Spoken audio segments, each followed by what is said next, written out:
Hello, all you World of Tanks fans out there. This is Hay Stallenbach here, again with another one of my commentary videos.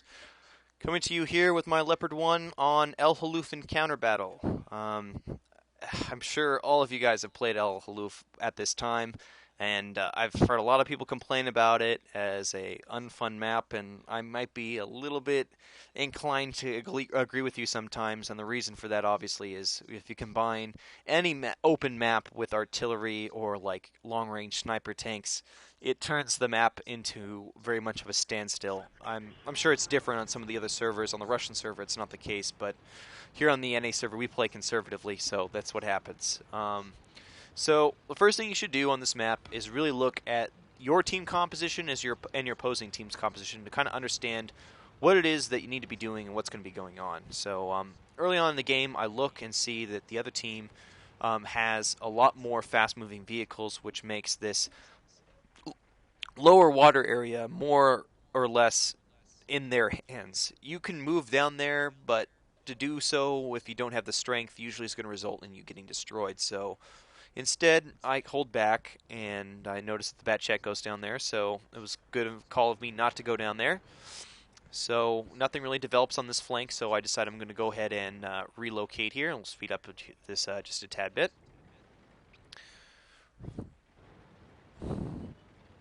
And as we are relocating, we spot a VK4502P moving into the cap.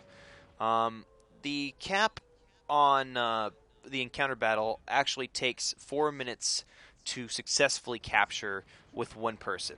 It moves much slower than the one person capping for 1 minute on a standard battle.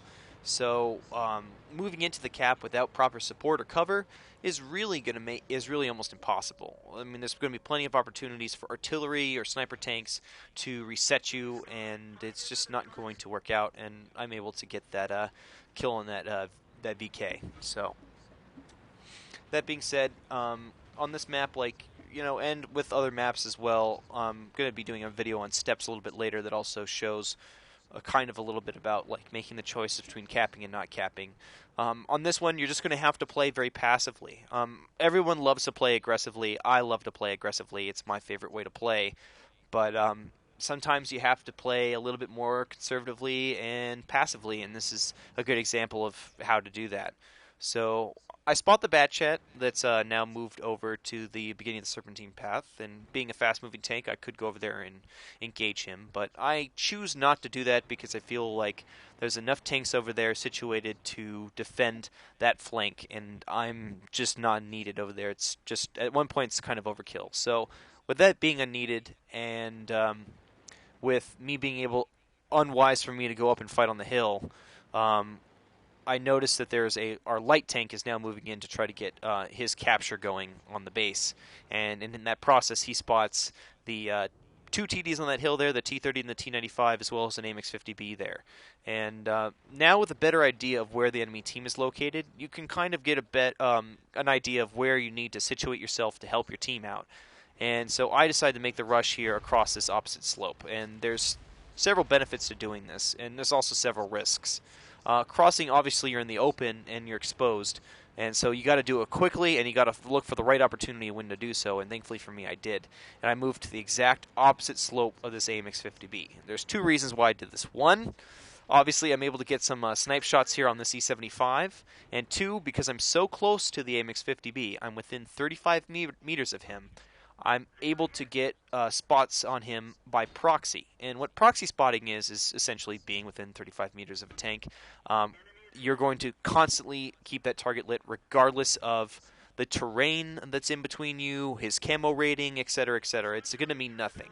Any tank can sight each other. But conversely, you're also going to stay lit, which means that your enemy team can see you. But the benefit of this is that I'm able to keep him lit for my TDs and my artillery so they can pound away on him, and it's going to keep him locked in that position. It's going to keep him from being able to do anything. And if he attempts any move to escape, he's going to get killed. And if he stays, he's going to get killed. The only thing he can do is come over the top and engage me, and that's where the sniper's support comes.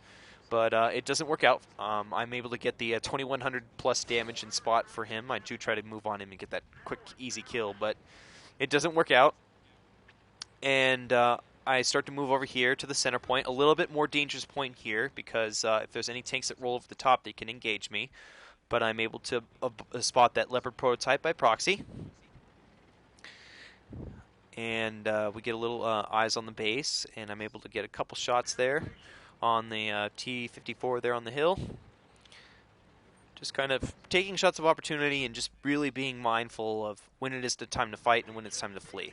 That IS-7 shows up and that T-95 move in to engage me, so at this point it's time for me to move back. And right when I do take a little bit of punishment from the vehicles on the hill.